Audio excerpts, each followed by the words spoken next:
So, do you have a retirement budget? Today, I want to talk about how you can build a retirement budget from scratch using just common sense stuff that most of us know, but a lot of people don't think about it. And I think that when you're planning for your retirement, your budget is crucial. It's a pretty big deal to know what it is, and otherwise, you're going to be stressing about security and having a comfortable retirement if you don't have a good plan in place. And that's one of the pitfalls of not having a budget is you end up having fears of running out of money or having to go back to work or possibly working longer, which is never anything we want to do when we start to make a plan. So naturally, the first thing you need to do is start with your current expenses. This isn't hard. You can figure out what your car payments are, what, if you have any, what your credit card bills are, etc. If you're going to plan to stay in the home you're in, you should know what it's costing you every month to own and pay rent or taxes or insurance, etc. If it's paid off, even better. But you're still going to have that monthly tax bill or yearly tax bill come around, and you're going to need to put away for that monthly so that you have a budget for it. Go with your insurance, and then understand exactly what's costing you to heat and have electricity and internet, etc., water bill, trash bill, all those things. And if you don't want to take care of your own yard, you're going to need to figure in what it's going to cost you to have somebody else do that, because maybe at some point you don't want to go out and mow. I know I kind of got to that point, and I couldn't really rely on the kids to take care of it for me, but all the time, and I did it when they couldn't, obviously, and I paid them when they did, but it wasn't as much fun as I got older. Part of the process when you go through this is you need to categorize, your food expenses, your healthcare expenses, your housing expenses. Those are kind of the big things. And of course, if you have car payments, etc. And then you need to talk about the non-essential type stuff like entertainment and travel and hobbies. And then emphasize the importance of making sure you can stay on track and still enjoy your life. You want to retire and have a decent retirement, meaning you at least want to be able to do the hobbies and the things you love to do, and possibly do that traveling that you've always been putting off, typically either for money or for time. And now that you have the time, you want to make sure you have the money. So plan accordingly. Then the next thing you need to do is consider projecting your future expenses.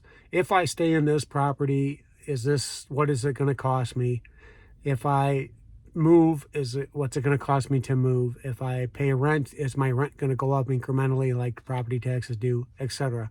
So identify what those are, and then really look at, can I afford to do the travel that I want, the hobbies I want, and am I accounting for possible long-term care?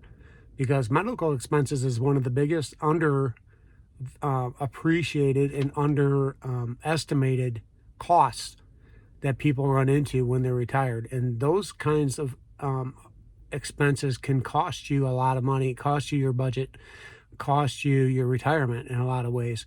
I know people that have gone back to work simply to have insurance again. And adding in those extra expenses adds up very quickly. So you need to have an idea what that's going to really be, depending on where you live and what your real needs are. All right, so now that we know what we're going to spend, we need to estimate what kind of a retirement income are we going to have. Are we going to have a pension, 401k distribution, one Social Security to work with, two Social Securities to work with, two 401ks possibly two pensions. I've worked with several people who are husband and wives, and they both took pensions, both got Social Security, and of course both had 401ks and had saved up a decent HSA account as well to go into retirement with to cover their medical expenses. So all those are sources of income that you need to understand what they are.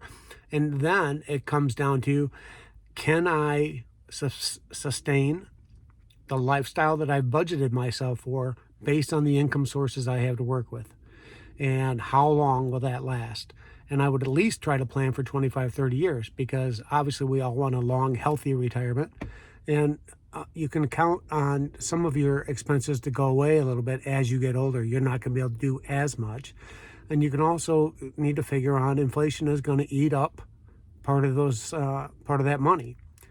But you also are going to get some COLA benefits with your Social Security, because it does go up with with inflation. So you need to kind of get an idea what that's going to be. And as you know, if you're going to lose 3% on inflation on your other benefits, but you're still going to get a 2 or 3% raise on your Social Security, then you can work with and adjust your budget as you go.